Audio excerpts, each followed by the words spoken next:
ஆண்டவர்க்கு நன்றி செலுத்துங்கள், ஏனெனில் அவர் நல்லவர்.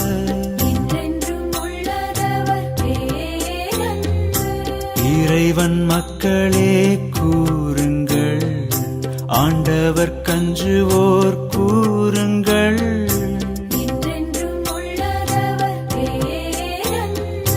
நெருக்கடியில் நான் அவரை வேண்டினேன், அவரும் என் மன்றாட்டை கேட்டார்.